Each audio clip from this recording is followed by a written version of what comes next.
Bonjour, donc aujourd'hui nous allons voir un petit peu comment on enlève le nombre imaginaire au dénominateur. Donc si nous avons 3 sur i, comment je fais? Donc en fait c'est un peu le même principe que quand j'ai une racine carrée au dénominateur.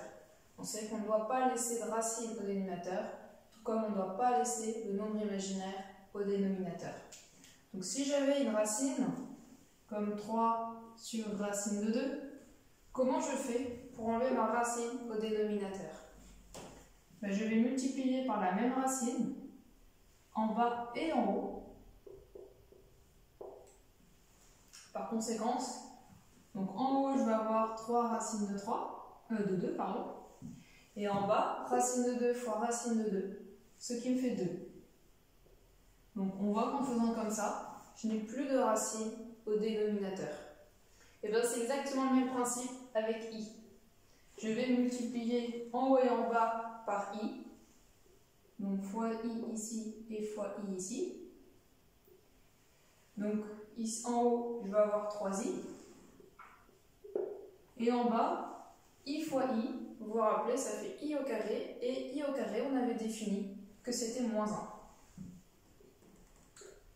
Donc moins 1 en bas, plus qu'à faire une étude de signes, ce qui me donne moins 3i.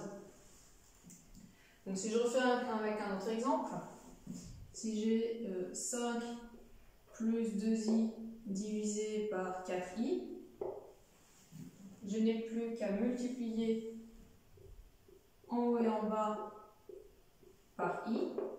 Donc je n'oublie pas que le i se distribue, ce qui va me faire 5i plus donc 2i carré. Et en bas, nous allons avoir 4i carré. Et plus exactement, le i carré qui fait moins 1. Donc c'est comme si j'avais moins 4. On peut dire pareil ici. Ça me change le signe du 2. Donc je peux l'écrire. Donc on va prendre l'habitude de séparer la partie imaginaire et la partie réelle. Donc c'est comme si j'avais moins 2 sur moins 4 plus 5i sur moins 4. Alors bien sûr, on n'aime pas les moins dénominateurs, ce qui me fait 1 demi moins 5 quarts de i. Donc ça va quand j'ai juste i ou 4i en bas. Maintenant, si j'ai quelque chose comme 3 plus 2i divisé par 2 moins 3i. Donc là, si je multiplie par i, vous allez vite vous rendre compte que quand je vais distribuer, je vais avoir du 2i, avec du i carré qui va faire plus 3, mais je vais avoir de nouveau i. Donc en gros, je ne fais que déplacer mon problème. Donc ça, je ne vais pas pouvoir faire ça. La technique consiste à multiplier par le conjugué. C'est-à-dire que je vais multiplier par la même chose que ça, mais en changeant le signe. Pardon, c'est un 3. En changeant le signe ici. Donc bien sûr, si je multiplie en bas, je fais toujours la même chose en haut. Donc ce qui va me faire 2 plus 3i. Et là, je n'ai plus qu'à distribuer en faisant bien attention que le i fois i me donne moins 20. Alors en bas, l'avantage de ça, c'est qu'on a affaire à une identité remarquable.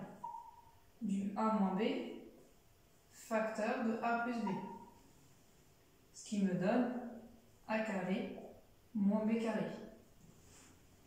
L'avantage de ça, c'est comme tout est au carré, forcément le i va être au carré, ce qui redevient un nombre réel, puisque ça fait moins 1. Alors, si je distribue, donc 3 fois 2, 6, 3 fois 3, donc plus 9i, 2 fois 2, plus 4i, et là, 2 fois 3, 6, i fois i carré, donc ça va faire moins, donc moins 6.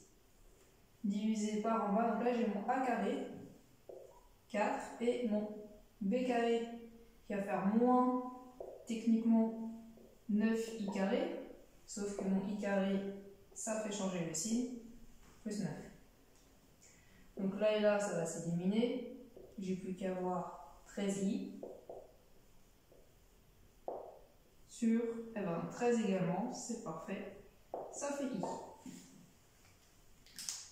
Donc voilà un petit peu la technique pour enlever le nombre imaginaire du dénominateur. Donc si j'ai simplement un imaginaire pur, j'ai plus qu'à multiplier par I en haut et en bas. Et si j'ai un nombre complexe, je multiplie par le conjugué du dénominateur en haut et en bas. Donc voilà un petit peu le cours pour aujourd'hui. À très bientôt.